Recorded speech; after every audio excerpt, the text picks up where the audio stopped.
व्यासपीठावर व्यासपीठावरची सगळी मान्यवर मंडळी, आचार्य अत्रेंच्या भाषेत म्हणायचं तर गेल्या 10,000 वर्षात असा कार्यक्रम झाला नाही आणि पुढच्या 10,000 वर्षात होणार नाही असा प्रतिसाद आज या कार्यक्रमाला मिळाला. मराठी साहित्याच्या इतिहासामध्ये पहिलीच आवृत्ती 1 लाखाची असं स्वप्नही कधी कोणी पाहिलं नव्हतं. असं काहीतरी घडलं आहे, घडत आहे, यापुढं घडेल याची शाश्वती नाही. घडलं तर ते जेव्हा दुसरा भाग येईल तेव्हा घडेल बहुतेक.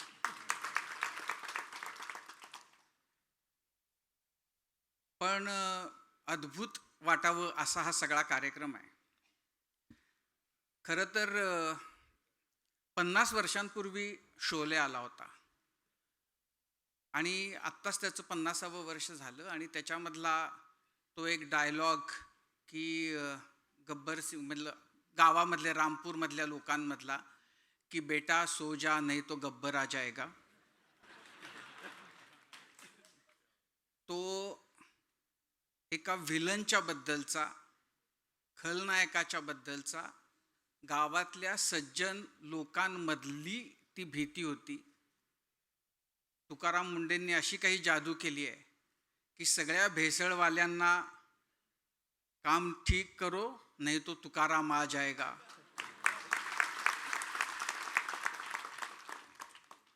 सज्जन शक्तीचा असा धाक निर्माण होणं आत्ताच्या काळामध्ये याच्या इतकी दिलासादायक, आशादायक गोष्ट नाही असं मला वाटतं.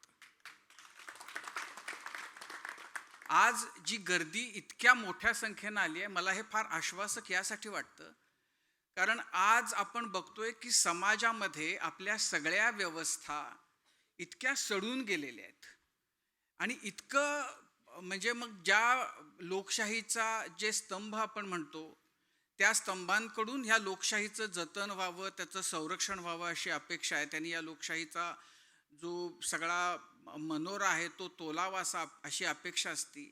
आज आपल्याला असं दिसतं की हे सगळे स्तंभ पूर्णपणानं सडून गेलेले आहेत. ते एकमेकांना, ज्यांनी परस्परांवर लक्ष ठेवणं अपेक्षित आहे, ते एकमेकांना चिअर्स करतायत आणि या सगळ्यामध्ये सर्वसामान्य माणूस, त्याच्या अपेक्षा, त्यांच्या इच्छा, त्यांची स्वप्न याची पूर्ण धुळधाण झालेली आहे आणि त्यामुळं जी एक प्रचंड नैराश्य आज सगळ्या समाजामध्ये भरून राहिलेलं आहे, त्या सगळ्या पार्श्वभूमीवर तुकाराम मुंडेंसारखा एक कर्तबगार अधिकारी आपलं कर्तव्य बजावतो आणि सगळा समाज त्याच्या पाठीशी उभा राहतो.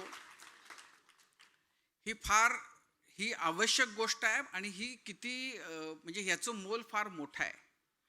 खरं तर मी आत्ता मुंबईहून येताना मी ह्या नावाबद्दल खरं तर विचार करत होतो. म्हणजे आता काय योग आहे आज, म्हणजे आषाढीच्या निमित्तानं आणि तुकाराम नावामुळं बरंच त्याच्याबद्दलच्या चर्चा झाल्या.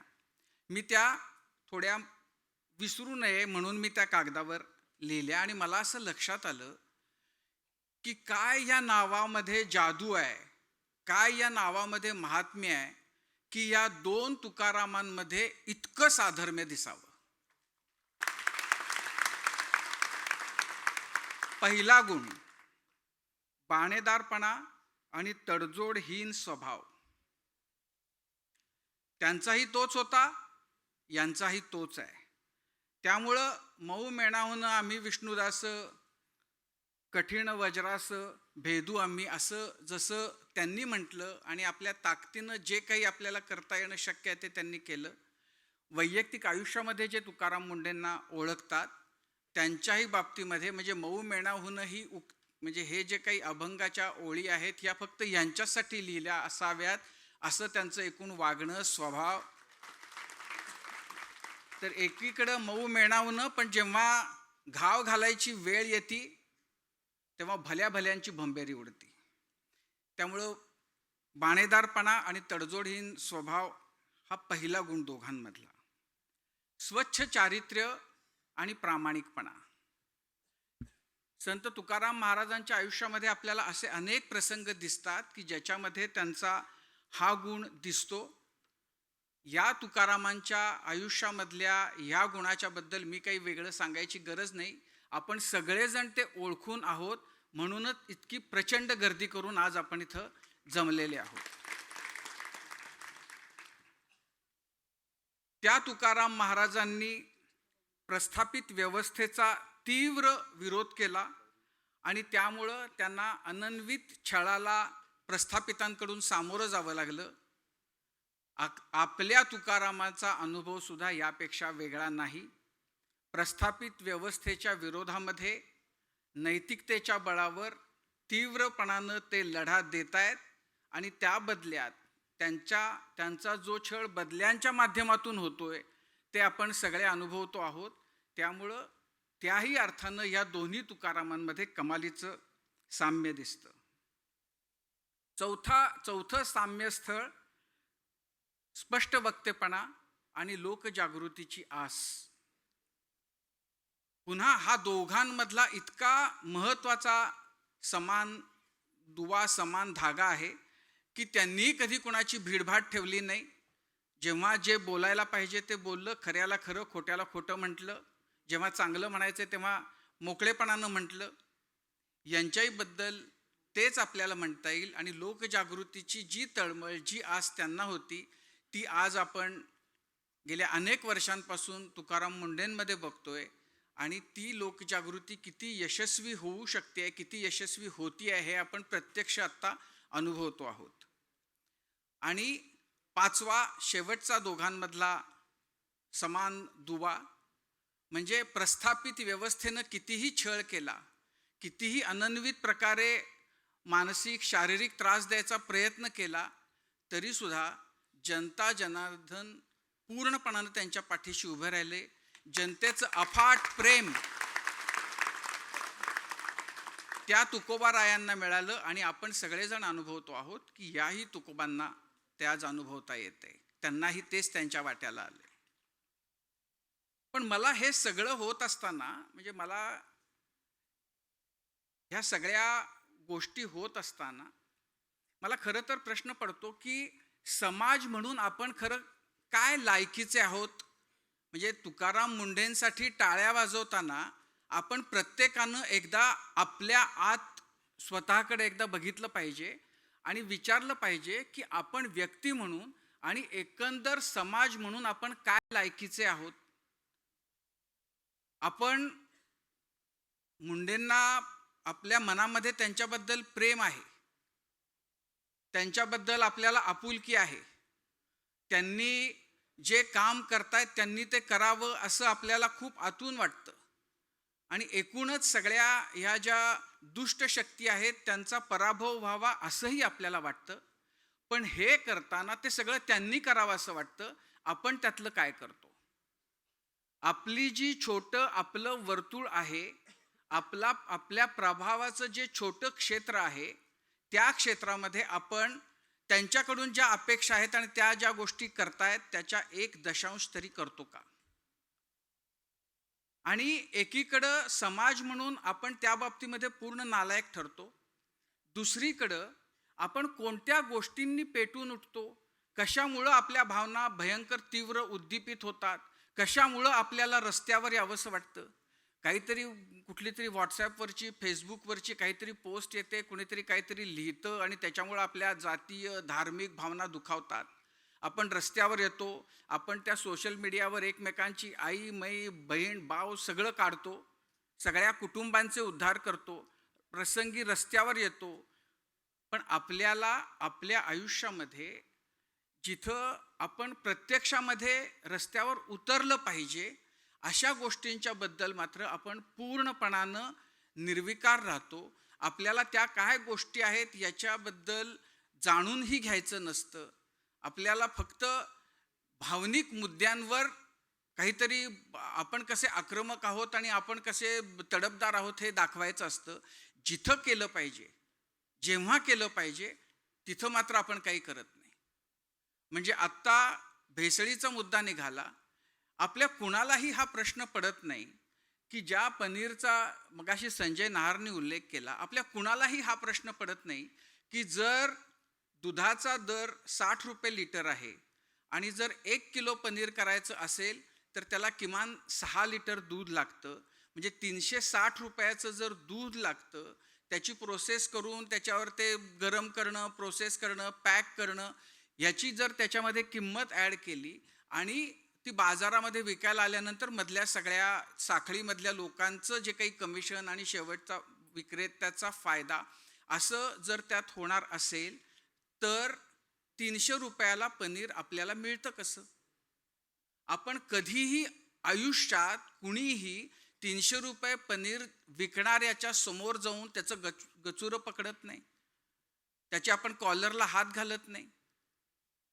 जे दूध आपल्या वाट्याला येतं ते दूध खरंच काय लायकीचं आहे हा प्रश्न आपल्याला कधी पडत नाही. आणि ही गोष्ट ही पनीरच्या बद्दलची आहे, ती त्यांनीच सांगितली. मला नेहमी हा प्रश्न पडतो की शेंगदाण्याचा जर दर 150-250 रुपये किलो असेल आणि जर 1 किलो शेंगदाण्याचं 350 ते 400 ग्रॅम जर तेल निघत असेल, तर 1 किलो तेल शेंगदाण्याचं खूप प्युअर, स्वच्छ, रिफाईंड वगैरे असं म्हणून 200 रुपयात माझ्या घरामध्ये येतं कसं? त्याची किंमत किमान 700 रुपये असली पाहिजे. 700-800 रुपयाच्या आत तर प्युअर शेंगदाण्याचं तेल कुणी विकूच शकत नाही. आपल्याला हा प्रश्नच पडत नाही, कारण आपण ह्या सगळ्या अशा गोष्टींच्या बद्दल अतिशय उदासीन आहोत.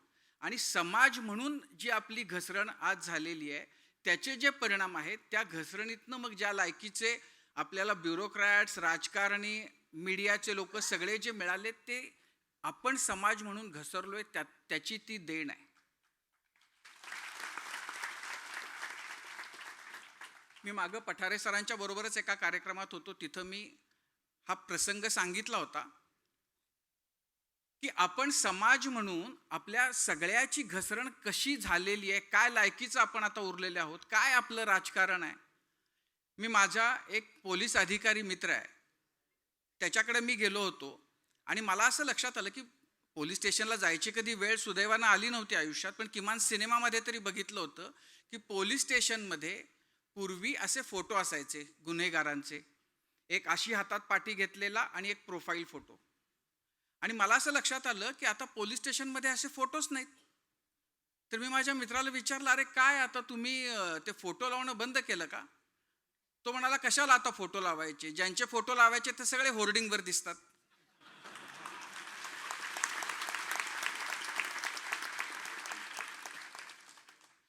पण आपण टाळ्या वाजवतो, पण आपण ह्या लायकीचे आहोत की याच असल्या गणंगांना आपण मुठभर काहीतरी त्यांच्याकडनं जे मिळतं, एखादं पाकिट, गावांकडे असेल तर मटणाची पार्टी, एक दारूची बाटली, याच्यासाठी मतं देतो, निवडून देतो. आणि हे पूर्वी ग्रामीण भागामध्ये होतं. आता पुण्यासारख्या शहरामध्ये सुद्धा लोक सोसायटीचं आमचं बिल भरा, आमच्या बिल्डिंगला रंग लावून द्या, म्हणजे इतका नीचपणा आणि इतका गलिच्छपणा आपल्या व्यवस्थेनं निर्माण केलाय. आणि आपल्याला याच्यामध्ये कुणाला लाजही वाटत नाही की आपण हे सगळं आपल्या हातानं, जो आपला अधिकार आहे मतदानाचा, तो आपण फुटकळ पैशांसाठी गहाण टाकतो. आणि त्याच्यातून मग आता नगरपालिकांच्या निवडणुका झाल्या, म्हणजे आमच्या आटपाडीसारख्या दुष्काळी भागामध्ये 5-5 हजार रुपये रेट एका मताचा. ते बोंबलायला त्या नगरपालिकेचं उत्पन्न काय आणि त्यामध्ये जे निवडून जातील ते खातील काय.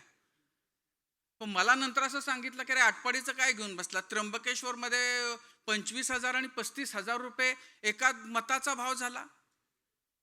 आणि त्याच्यामध्ये तर एक दिव्य प्रकार असा झाला की एकानं चांदीची नाणी दिली होती मतांसाठी आणि ते देऊन सुद्धा पडला. मग तो भांडायला गेला की माझी ती नाणी परत द्या. तर सगळ्यांनी त्याला हाकलून दिलं की आम्ही दिलं होतं, तुझ्या घरात दिले का बघ तू म्हणून. मुद्दा हा की समाज म्हणून आपण अपेक्षा ठेवतो, म्हणजे महाराज शेजारच्या घरात जन्माला यावे, सिंघम पलीकडे व्हावा, आम्ही ढिम्म राहणार, आम्ही काही करणार नाही, आम्ही आमच्या आयुष्यामध्ये जराही काही होऊ देणार नाही आणि इतरांच्याकडनं अपेक्षा ठेवणार. तुकाराम मुंडे आगे बढो हम तुम्हारे साथ है फक्त घोषणा देऊ. प्रत्यक्षामध्ये जेव्हा आमच्या पातळीवर, स्वतःच्या पातळीवर करायची वेळ येईल तेव्हा आपण शेपूट घालू. ही आत्ताच्या आपल्या समाजाची अवस्था आहे. आणि आपण समाज म्हणून या लायकीचे आहोत म्हणून असले, आता जाऊन दे मी इथं तो शब्द वापरत नाही, पण असले सगळे आपल्या बोकांडी बसलेले आहेत. तर त्यामुळं आपल्याला फक्त आगे बढू म्हणून नाही चालणार, आपल्याला त्या मार्गानं जावं लागेल. आणि त्या मार्गानं जाणं म्हणजे तुकाराम मुंडेंच्या मार्गानं, हे पुस्तक महत्त्वाचं का आहे? कारण हे काही यशाची गौरवगाथा नाही आहे.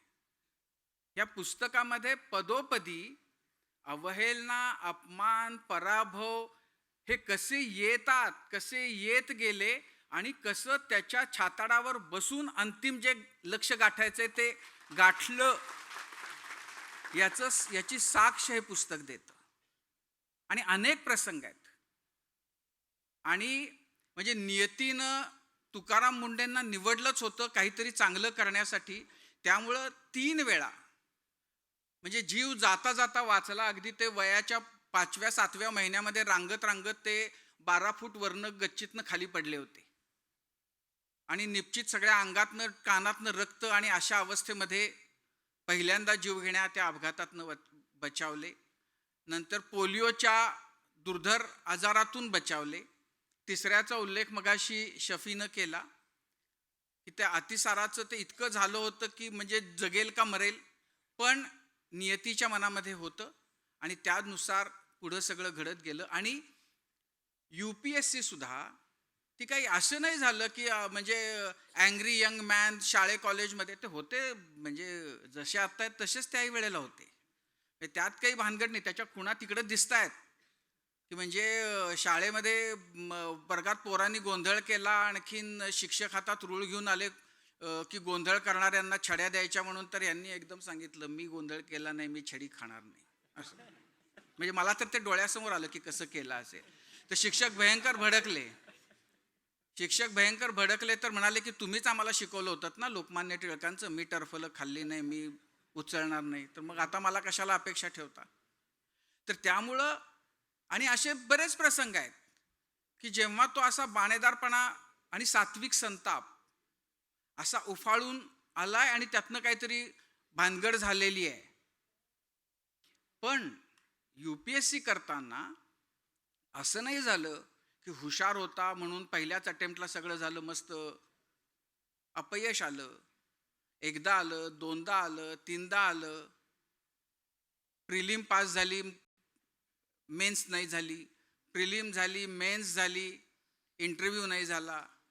आणि त्याच्यातनं जे मी समजू शकतो की काय गेल्या काही वर्षांमध्ये आपल्याकडे असं झालंय की UPSC, MPSC आणि सरकारी नोकऱ्यांच्या बद्दल प्रचंड आकर्षण आपल्याकडे निर्माण झालेलं आहे.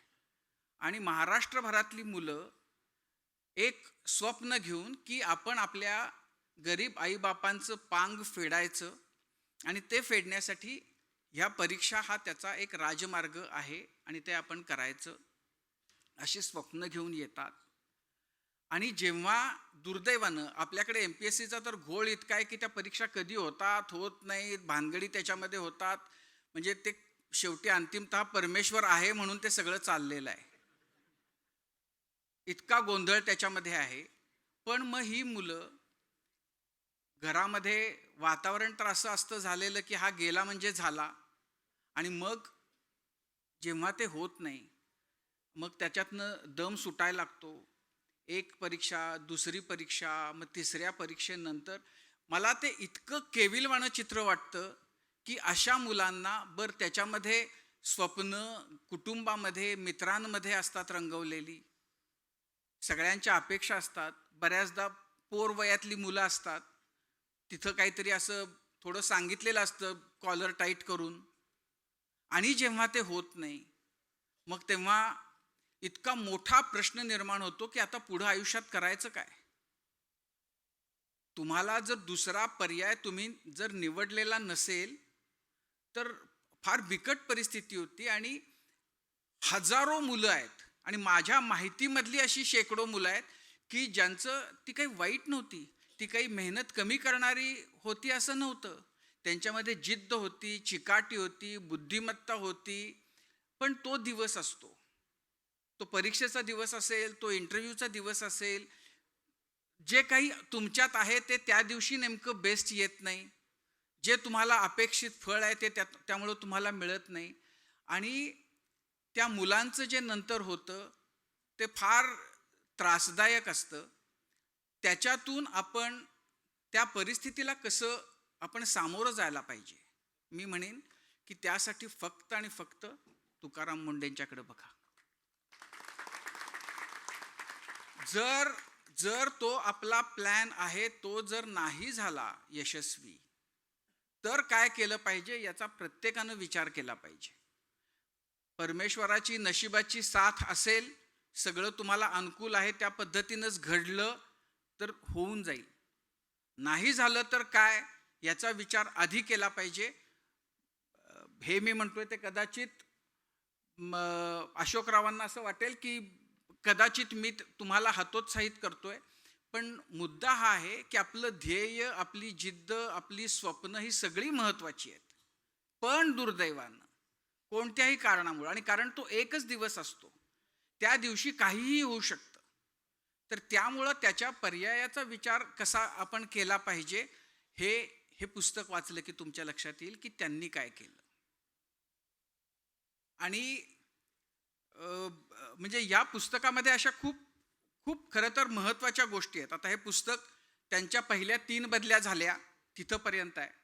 म्हणजे मसूर येऊन ट्रेनिंग घेऊन आले आणि माझ्याच जिल्ह्यामध्ये सांगलीला जाणार होते, तर तिकडच्या लोकांनी काहीतरी केली भानगड आणि नाही बदली झाली. आता आमचं काय म्हणू, आम्ही कम नशिबी की आम्हाला पहिलं त्यांना तिथं काम त्यांच्याकडून करून घेण्याची आम्ही संधी घालवली. नंतर अमरावती तिकडची गेली. नंतर परत तिसऱ्या वेळेला नांदेडला सुरुवात झाली. तर तिथं हे पुस्तक संपतं. पण त्यामध्ये 2-3 म्हणजे महत्त्वाच्या गोष्टी आहेत. आणि मला त्यातलं जेव्हा ते बार्शीला होत, आणि खरं तर या पुस्तकामध्ये ना असे आपल्याला सगळ्यांना प्रेरणा वाटेल अशा गोष्टी आहेत की जेव्हा सगळं प्रतिकूल असतं तेव्हा आपण कसं वागलं पाहिजे, काय केलं पाहिजे. त्यांनी बार्शीला अगदीच पोरवयाचे असताना त्यांनी तिथं धडाक्यानं काम केलं, आणि मग नंतर त्यांना सगळ्यात सोपा मार्ग म्हणजे महिलांना पाठवा आणि विनयभंगाचे आरोप करा, ॲट्रॉसिटीज लावा वगैरे असे सगळे प्रयत्न झाले होते. त्यांनी त्यावेळेला काय ठरवलं, त्यांनी म्हणजे हे आपण पण सगळ्यांनी ठरवण्याची गरज आहे की त्यांनी 3 प्रश्न काढले. पहिला प्रश्न की कोणत्याही कामाच्या बद्दल, म्हणजे जर तुम्हाला कधीही त्यांच्याकडे कुठल्याही कामाच्या बद्दल जायचं असेल तर या 3 प्रश्नांची उत्तरं द्या आणि मग जायचं का नाही ते ठरवा. पहिला प्रश्न, काम नियमानुसार आहे का? दुसरा प्रश्न, नैतिक दृष्टीने योग्य आहे का? आणि तिसरा प्रश्न, त्यात लोकहित आहे का? या 3 प्रश्नांपैकी जर 2 प्रश्नांची उत्तरं हो असतील तर ते काम करायचं. आणि त्यांचं सगळं जर आपण त्यांची जर कारकीर्द आत्तापर्यंतची बघितली तर त्यात ह्या गोष्टी आपल्याला प्राधान्यानं दिसतात. आणि त्यामुळं मला तर आता इतकी गंमत, म्हणजे आम्ही जेव्हाही भेटतो तेव्हा मी त्यांना असं म्हणतो की अरे काय बरेच दिवस झाले, तुमच्या बदलीची बातमी नाही वाचली. पण तो क्रूर विनोद आहे. पण मला गंमत वाटते की जेव्हा त्यांची कुठंही अपॉइंटमेंट होते आणि जेव्हा ते पहिल्या दिवशी जातात त्या ठिकाणी रुजू व्हायला, त्या दिवशीची त्या ऑफिसमधली जी दृश्य असतात ती इतकी इंटरेस्टिंग असतात. आणि मग त्याच्यामध्ये कोणीतरी त्याच्यामध्ये शिव्या खातो, झापून घेतो, आणि मग नंतर त्याच्यातनं पण त्या सगळ्या व्यवस्था पुढच्या काही दिवसामध्ये मार्गी लागल्याच्या दिसतात. म्हणजे मला कधी आयुष्यात नव्हतं वाटलेलं की PMT नीट धावेल. म्हणजे जे ब्रह्मदेवालाही शक्य नाहीये ते त्यांनी करून दाखवलं. पण आपल्या लोकांना असं काम करणं हे त्यांना कधी पटत नाही, त्यांना ते बरं वाटत नाही, त्याच्यामध्ये हितसंबंध येतात आणि मग त्याच्यातून त्यांच्या बदल्या होत गेल्या. पण जिथंही ते गेले, जिथंही त्यांना जेवढा काळ काम करायची संधी मिळाली, तेव्हा त्यांच्या परिसस्पर्शानं त्या कामाचं, त्या विभागाचं, त्या डिपार्टमेंटचं त्यांनी सोनं करून दाखवलं. आणि ही फार महत्त्वाची गोष्ट आहे. आता असं आहे की लोकांना असं वाटतं की अरे पण का, म्हणजे कशाला इतकं बाणेदारपणानं वागायचं, अरे का, पण म्हणजे जरा जमवून घेतलं तर काय होतं. हा ना, आपण परत तोच मुद्दा की आपल्याला याच्यामध्ये आता काही संकोच वाटत नाही. म्हणजे पैसे देऊन काम करवणं, वेळेत न येणं, ऑफिसमध्ये आल्यानंतर बाकीचे उद्योग करणं, याच्यामध्ये ना आता कुणालाच कसलाच संकोच वाटत नाही.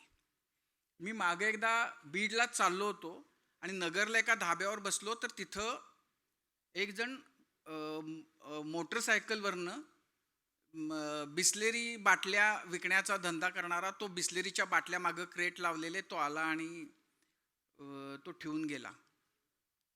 तर मला काही म्हणजे ठीक आहे, ठेवून गेला. नंतर मला त्या हॉटेलवाल्यानं सांगितलं की काय आहे बघा हे, आणि तो एकदम टिपिकल तिकडच्या याच्यामध्ये बघा कसं करतंय. शिक्षक होता आणि शाळेमध्ये 2,000-3,000 रुपये देऊन शिकवायला एक कुणाला तरी ठेवलं होतं, आणि हा गावभर बिस्लेरीचा धंदा करत फिरत होता.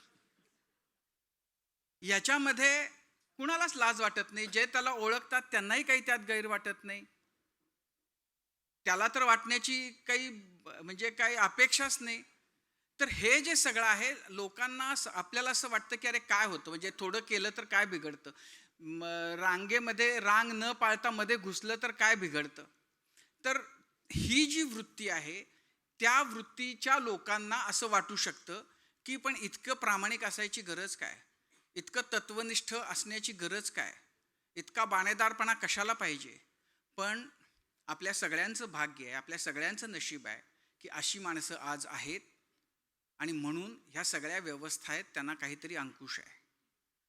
म्हणजे अशी माणसं, त्यांना मी म्हणेन की ती मनस्वी माणसं, वेडी माणसं, जी कुठल्या तरी विचारांनी नैतिकतेच्या नैतिक एक बळ आपल्या त्यांच्या पाठीशी जे आहे त्या आधारानं ती काहीतरी समाजामध्ये करू पाहतायत, हे आपल्या सगळ्यांचं नशीब आहे. आणि त्यामुळं ह्या व्यवस्थेमध्ये जे सडलेपण आहे, जे कुजकटपणा आलेला आहे, जे कुजलेपण आहे, ते नष्ट होण्याचा, ते नाहीसे होण्याची जरा तरी काहीतरी संधी आहे. खरं तर मगाशी म्हणजे आपण सगळेच जण त्यांच्याबद्दल खूप बोलतोय, पण आता इथं वहिनी बसल्या आहेत, नमस्कार तुम्हाला. कारण यांच्यामुळं तुम्ही जे सोसताय, सहन करताय, त्याच्याबद्दल आम्ही सगळ्यांनी समाज म्हणून तुमचं ऋणी असलं पाहिजे.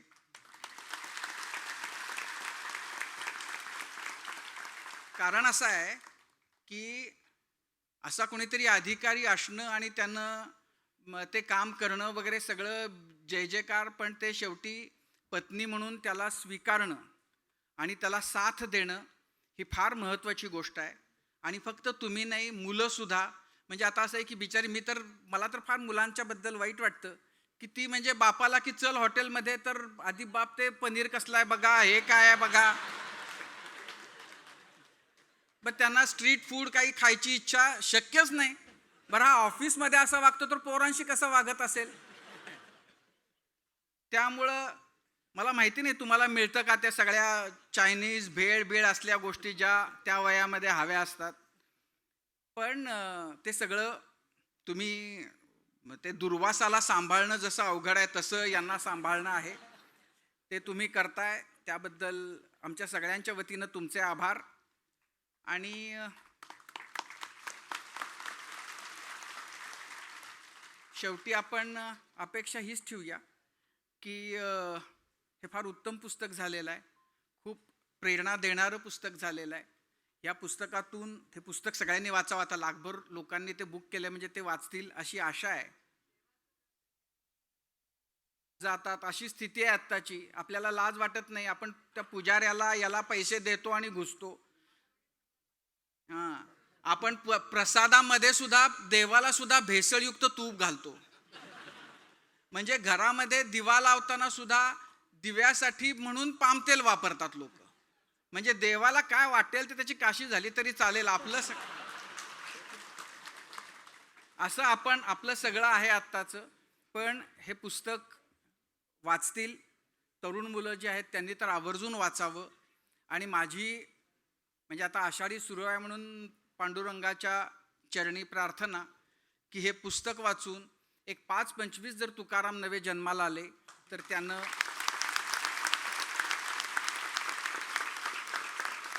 आपल्या महाराष्ट्राचं, आपल्या देशाचं भलं होईल, आपल्या समाजाचं भलं होईल.